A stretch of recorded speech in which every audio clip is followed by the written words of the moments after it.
It's like the news, but for nerds. Subscribe so you never miss an episode. What's up, Nerd Vendors? It is Josh, and this is your nerdy news rundown for Thursday, April 22nd, 2021. Today's top story, Russel Crowe may well have confirmed his role in Thor 4 Love and Thunder as Zeus. This was done during a radio interview where Russell was talking rather candidly about what he was doing with the rest of his day. Let's play the clip right here. I'm going to get on my bicycle. I'm going to ride up to Disney Fox Studios, and around about 9:15, I shall be Zeus. Oh, amazing! I didn't know we were talking to Zeus this morning. It's my last day of Zeusing about. I'm going to enjoy it. So, yeah, that totally happened. That was on Joy 94.9, a radio station that I guess caught Russel Crowe in a super honest moment where he was talking about this. Now, this is awesome to me. There was a lot of speculation about him being Zeus in the film. I'm hoping that he is actually Zeus and not just like fake Zeus or Zeus in one of the plays that is being shown at Asgard or in New Asgard. We've seen set photographs of the New Asgard having a play set, and people like Pierce Brosnan and Matt Damon coming back to reprise their roles as like the fake version of Loki and Odin and fun things like that. I don't think that's what is going on because we haven't really seen Russel Crowe in any of those leaked set photos.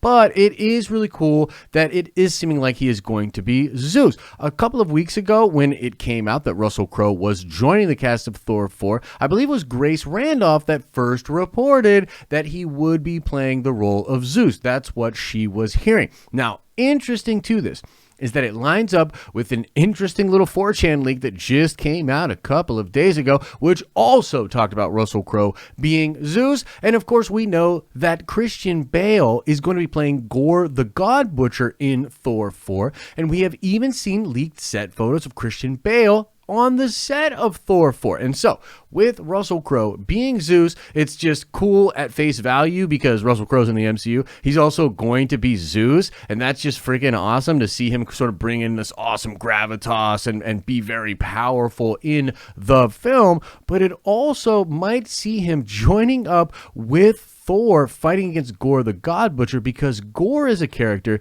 that goes throughout time and space killing other gods. And in fact, in the 4chan league, they do indicate that some of the gods are going to be slain by Gore the God Butcher, and he's even going to slay some of the fake gods that are the play people like Matt Damon. I hope Matt Damon doesn't get taken out by Christian Bale. Either way, super fun. Really does seem like they're going to do Zeus with Russel Crowe in Thor 4. I hope he actually survives past the movie because I want to see a lot more Zeus, or at the very least pick a really cool Hercules, because Hercules actually becomes an Avenger and then Ares actually becomes a Dark Avenger. So there's a lot of cool stuff that they could do with the Greek gods. And just one last point on this before we move on to the next story.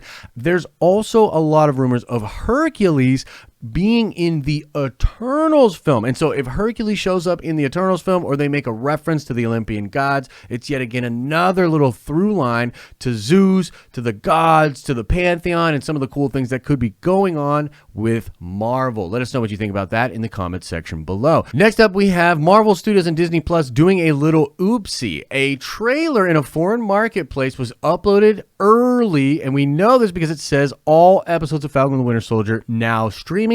It looks like this was a little teaser trailer that was supposed to drop tomorrow or maybe even Saturday. And in this TV spot, we get stuff that we probably weren't supposed to see. So I will give you a slight spoiler warning here. If you want to be completely surprised for the finale of Falcon and the Winter Soldier, do not watch the rest of this video. But having said that, this is a trailer that Marvel is going to put out there probably in the next couple of days. You're going to see all of this stuff out there very, very soon.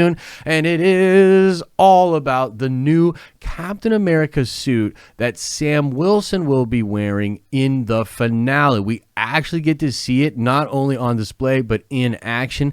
And man, oh man, it looks cooler than I even thought it would. I already loved this costume design from when it was in the comic books, and we have seen leaked images of this on Funko Pop toys, on Christmas ornaments. We have seen this suit, but it is totally different to actually see it in live action. Anthony Mackie rocking this suit.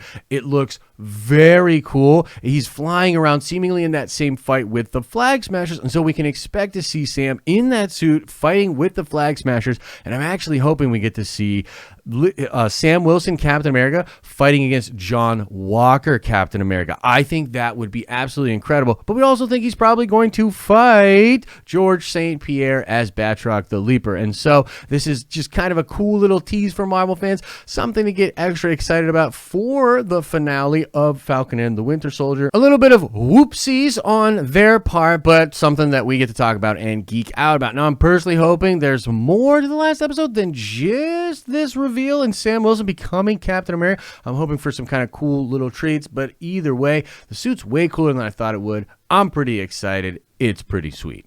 And lastly, for the Nerdy News Rundown today, we have a Star Wars story. Just a little tidbit coming from Corey from Kessel Run Transmissions, talking about how Revan is set to appear in a Disney Plus project, perhaps multiple projects, and that after the Acolyte, the Sith Lords are going to become a major focus for Disney moving forward. This was covered on the HoloNet Marauders podcast, and they basically just went to talk about how Revan is going to appear in canon material. And yeah, there's going to be this focus on the Sith Lords beginning in canon, starting with the Acolyte. Now, a lot of us already guessed that the Acolyte was going to deal with Sith Lords being around the time that we knew Pelagus was likely to be starting to enact his plan and possibly even recruiting Palpatine by his side. The Acolyte is going to be talking about the dark side at the end of the High Republic era, leading into the prequel era. But beyond even that, I had it indicated to me by several different people over the last year that Disney is quite interested in going hard with the Sith Lords, taking a focus to the dark side, which is something we've never really seen with Star Wars as a brand. And it looks like that is sort of the way they want to start going. And we might even have a period in time under the Disney Star Wars regime where you're going to see a major emphasis on dark side users, Sith Lords, maybe even Sith training. And I would actually love it if we get a continuation past episode 9, it had to do with something dark side, with Sith Lords taking over the galaxy or something like that. Back when Star Wars first started, where you have an evil empire run by Sith Lords with a few scattered rebels that are fighting against the odds. I happen to think that's a great formula that wasn't exactly replicated to perfection with the sequel trilogy and the First Order. They just didn't have that same It came in, it just didn't exactly work. I'd love to see Star Wars head into a future direction where the Sith Lords are in charge. That's not necessarily what they are talking about, but I do think that if we open Star Wars as a brand up to really focusing on dark side users, to giving people Revan, telling maybe Bane's story on Disney Plus, different things like that, we could even see a scenario where heading forward, if that's something that resonates with fans, that fans really get behind, Disney could be open to setting the future slate of Star Wars in such a setting where the dark side is once again in control. But that's going to do it for the Nerdy News Rundown for today, April 22nd, Thursday. It is the night of Falcon and the Winter Soldier finale. It comes out 3 a.m. Friday morning tomorrow. I am super excited about it. We're going to be doing a watch party for Nerdvengers members over on our live streaming channel. Go check that out tonight. We're going to be watching Invincible, Mortal Kombat, and we're going to be watching the finale to Falcon and the Winter Soldier. Super excited to see how it all ends. Make sure you're checking all of that out and come back tomorrow at 6 for another edition of the Nerdy News Rundown. As I always say, I hope you are having an awesome and a nerdy day, and I will see you in the next video.